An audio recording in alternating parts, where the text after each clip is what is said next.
Hi all, ಎಲ್ರಿಗೂ ನಮಸ್ಕಾರ. Welcome back to Teju kitchen and vlogs. ಎಲ್ಲರೂ ಹೇಗಿದ್ದೀರಾ? ಐ ಹೋಪ್ ಎಲ್ಲರೂ ಕೂಡ ಚೆನ್ನಾಗಿದ್ದೀರಾ ಅಂತ ಭಾವಿಸ್ತಾ ಇವತ್ತು ಒಂದು ಸೂಪರ್ ರೆಸಿಪಿನ ನಾನು ನಿಮ್ಮೊಟ್ಟಿಗೆ ಶೇರ್ ಮಾಡ್ತಾ ಇದ್ದೀನಿ.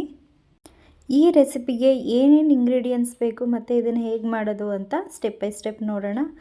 ತುಂಬಾ ಈಸಿಯಾಗಿ ಹೇಗೆ ಮಾಡೋದು ಅಂತ ನಾನು ಹೇಳ್ತಾ ಹೋಗ್ತೀನಿ.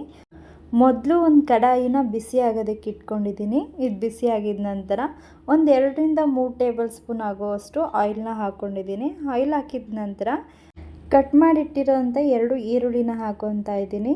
ಮತ್ತು ಅದ್ರ ಜೊತೆಗೆ ಒಂದು 4-5 ಹಸಿಮೆಣಸಿನ್ಕಾಯಿ ಇದೆರಡನ್ನೂ ಕೂಡ ಹಾಕ್ಕೊಂಡು ಸ್ವಲ್ಪ ಕಲರ್ ಚೇಂಜ್ ಆಗೋ ತನಕ ಬಾಡಿಸ್ಕೋಬೇಕು.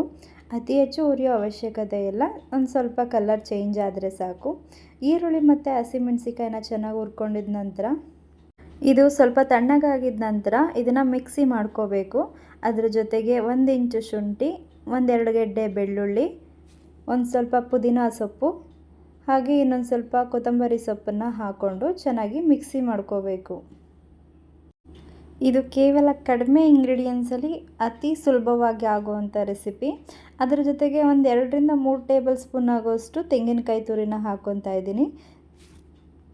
ಇದ್ರ ಜೊತೆಗೆ ಸ್ವಲ್ಪ ನೀರನ್ನು ಆ್ಯಡ್ ಮಾಡಿಕೊಂಡು ಒಂದು ನುಣ್ಣಗೆ ಪೇಸ್ಟ್ನ ರೆಡಿ ಮಾಡ್ಕೋಬೇಕು. ಇನ್ ಕೇಸ್ ತೆಂಗಿನಕಾಯಿ ಬೇಡ ಅಂತ ಅಂದರೆ ಸ್ಕಿಪ್ ಕೂಡ ಮಾಡ್ಕೋಬೋದು. ತೆಂಗಿನಕಾಯಿ ಹಾಕ್ಕೊಂಡ್ರೆ ಸ್ವಲ್ಪ ಗ್ರೇವಿ ಸ್ವಲ್ಪ ಹೆಚ್ಚುತ್ತೆ ಅಂತ ನಾನಿಲ್ಲಿ ತೆಂಗಿನಕಾಯಿನ ಬಳಸ್ಕೊಂಡಿದ್ದೀನಿ. ನಾವು ಆಗಲೇ ಏನು ಫ್ರೈ ಮಾಡ್ಕೊಂಡಿದ್ದೀವಿ ಅಲ್ವಾ, ಅದೇ ಕಡಾಯಿಗೆ ಒಂದು ಸ್ವಲ್ಪ ಆಯಿಲ್ನ ಹಾಕ್ಕೊಂಡು ಚಿಕ್ಕದಾಗಿ ಕಟ್ ಮಾಡಿ ಇಟ್ಕೊಂಡಿದ್ದಂಥ ಈರುಳ್ಳಿನ ಹಾಕ್ಕೊಂಡು ಸ್ವಲ್ಪ ಚೆನ್ನಾಗಿ ಫ್ರೈ ಮಾಡ್ಕೋಬೇಕು. ಈರುಳ್ಳಿನ ಹಾಕ್ಕೊಂಡು ಚೆನ್ನಾಗಿ ಫ್ರೈ ಮಾಡಿಕೊಂಡು ಸ್ವಲ್ಪ ಬಣ್ಣ ಚೇಂಜ್ ಆಗ್ತಿದ್ದಾಗೇ ಕಟ್ ಮಾಡಿ ಇಟ್ಕೊಂಡಿದ್ದಂಥ ಒಂದು 4 ಹಸಿಮೆಣಸಿನ್ಕಾಯಿನ ಹಾಕ್ಕೊತಾ ಇದ್ದೀನಿ. ಇಲ್ಲಿ ನಾನು ಖಾರಕ್ಕೆ ತಕ್ಕಂತೆ ಹಾಕ್ಕೊತಾ ಇದ್ದೀನಿ. ಇನ್ ಕೇಸ್ ನೀವು ಖಾರ ಕಮ್ಮಿ ತಿಂತೀನಿ ಅಂದರೆ ಕಡಿಮೆನೂ ಕೂಡ ಯೂಸ್ ಮಾಡ್ಕೋಬೋದು. ಒಗ್ಗರಣೆಗೆ ಸ್ವಲ್ಪ ಕರಿಬೇವಿನ ಸೊಪ್ಪು, ಒಂದು ಚಿಟಿಕೆ ಅರಿಶಿನ ಹಾಕ್ಕೊಂಡು ಚೆನ್ನಾಗಿ ಬಾಡಿಸ್ಕೋಬೇಕು.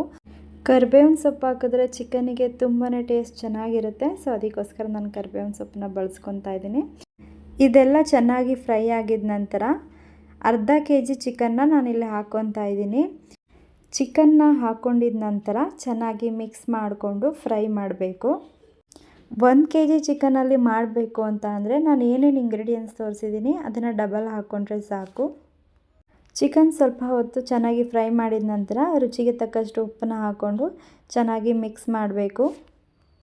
ಚಿಕನ್ ಹಾಕಿ ಚೆನ್ನಾಗಿ ನೀರು ಬಿಡೋ ತನಕ ಫ್ರೈ ಮಾಡಿಲ್ಲ ಅಂತ ಅಂದರೆ ಹಾಗೇ ಹಸಿ ಸ್ಮೆಲ್ ಬಂದುಬಿಡುತ್ತೆ. ಸೊ ಅದಕ್ಕೋಸ್ಕರ ಚೆನ್ನಾಗಿ ಫ್ರೈ ಮಾಡ್ಕೋಬೇಕು. ಚಿಕನ್ ಸ್ವಲ್ಪ ಹೊತ್ತು ಬೇಯಿಸಿದ ನಂತರ ಒಂದು ಅರ್ಧ ಟೇಬಲ್ ಸ್ಪೂನ್ ಆಗೋಷ್ಟು ಚಿಲ್ಲಿ ಪೌಡರ್, ಒಂದು ಅರ್ಧ ಟೇಬಲ್ ಸ್ಪೂನ್ ಆಗೋಷ್ಟು ಗರಂ ಮಸಾಲ ಪೌಡರ್ನ ಹಾಕ್ಕೊಂಡು ಚೆನ್ನಾಗಿ ಮಿಕ್ಸ್ ಮಾಡ್ಕೋಬೇಕು. ಇದೆಲ್ಲನೂ ಚೆನ್ನಾಗಿ ಮಿಕ್ಸ್ ಮಾಡಿದ ನಂತರ ಲಿಡ್ನ ಕ್ಲೋಸ್ ಮಾಡಿ ಒಂದು 5 ನಿಮಿಷ ಕುಕ್ ಆಗೋದಕ್ಕೆ ಬಿಡಬೇಕು. ಚಿಕನ್ ಎಲ್ಲ ಚೆನ್ನಾಗಿ ಬೆಂದು ಎಣ್ಣೆ ಬಿಡೋದಕ್ಕೆ ಶುರು ಆಗುತ್ತೆ. ಇವಾಗ ಕಟ್ ಮಾಡಿ ಇಟ್ಕೊಂಡಿರುವಂಥ 1 ಟೊಮೆಟೊನ ಸಣ್ಣದಾಗಿ ಕಟ್ ಮಾಡಿ ಹಾಕ್ಕೊತಾ ಇದ್ದೀನಿ. ಇದನ್ನು ಅಷ್ಟೇ ಚೆನ್ನಾಗಿ ಸಾಫ್ಟ್ ಆಗೋ ತನಕ ಕುಕ್ ಆಗಬೇಕು. ಸೊ ಅದಕ್ಕೋಸ್ಕರ ಲಿಡ್ನ ಕ್ಲೋಸ್ ಮಾಡಿ ಟೊಮೆಟೊ ಸಾಫ್ಟ್ ಆಗೋ ತನಕ ಬೇಯಿಸಿದ ನಂತರ ರುಬ್ಬಿಟ್ಕೊಂಡಿರುವಂಥ ಮಸಾಲನ ಇವಾಗ ಹಾಕ್ಕೊತಾ ಇದ್ದೀನಿ. ಹಾಕ್ಕೊಂಡು ಇದನ್ನು ಕೂಡ ಚೆನ್ನಾಗಿ ಫ್ರೈ ಮಾಡ್ಕೋಬೇಕು. ಈ ಮಸಾಲದೇನು ಹಸಿ ಸ್ಮೆಲ್ ಇದೆ ಅದೆಲ್ಲ ಕಂಪ್ಲೀಟಾಗಿ ಹೋಗೋ ತನಕ ನೀರೆಲ್ಲ ಹಾಕ್ದೇನೆ ಹಾಗೆ ಚೆನ್ನಾಗಿ ಮಿಕ್ಸ್ ಮಾಡಬೇಕು. ಇದು ಸ್ವಲ್ಪ ಮಸಾಲೆ ಚೆನ್ನಾಗಿ ಕುಕ್ ಆಗಿದ ನಂತರ ನೀರನ್ನ ಸೇರಿಸ್ಕೋಬೇಕು. ಚಿಕನ್ ಮುಳುಗೋ ಅಷ್ಟು ನೀರನ್ನು ಹಾಕ್ಕೊಂಡು ಚೆನ್ನಾಗಿ ಮಿಕ್ಸ್ ಮಾಡಿ ಲಿಡ್ನ ಕ್ಲೋಸ್ ಮಾಡಿ ಒಂದು 5-10 ನಿಮಿಷ ಕುಕ್ ಆಗೋದಕ್ಕೆ ಬಿಡಬೇಕು. ಆಲ್ರೆಡಿ ಚೆನ್ನಾಗಿ ಕುಕ್ ಆಗಿರೋದ್ರಿಂದ ಒಂದು 5-10 ನಿಮಿಷ ಆಗಿದ್ರೆ ಸಾಕು, ಚೆನ್ನಾಗಿ ಬೆಂದ್ಕೊಳ್ಳುತ್ತೆ.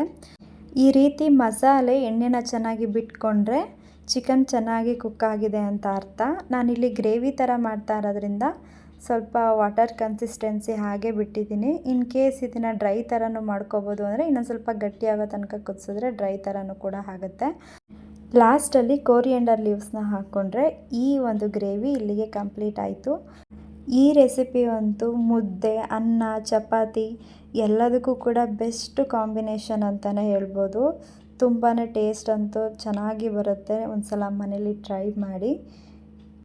ಈ ಒಂದು ವಿಡಿಯೋ ನಿಮಗೆ ಇಷ್ಟ ಆಗಿದ್ದರೆ ಪ್ಲೀಸ್ ಒಂದು ಲೈಕ್ ಮಾಡಿ. ಹಾಗೆ ಯಾರೆಲ್ಲ ಹೊಸದಾಗಿ ನನ್ನ ಚಾನಲ್ ನೋಡ್ತಾ ಇದ್ದೀರಾ ಸಬ್ಸ್ಕ್ರೈಬ್ ಆಗೋದನ್ನು ಮರಿಬೇಡಿ. ಮತ್ತು ನಿಮ್ಮ ಅನಿಸಿಕೆಗಳು ಏನೇ ಇದ್ದರೂ ಕೂಡ ನಮಗೆ ಕಮೆಂಟ್ ಸೆಕ್ಷನಲ್ಲಿ ತಿಳಿಸಿ. ಮತ್ತು ಯಾವುದಾದ್ರೂ ಹೊಸ ರೆಸಿಪಿ ನಿಮಗೆ ಬೇಕು ಅಂತ ಅಂದರೆ ಅದನ್ನು ಕೂಡ ಕಮೆಂಟ್ ಮಾಡಿ. Thank you for watching.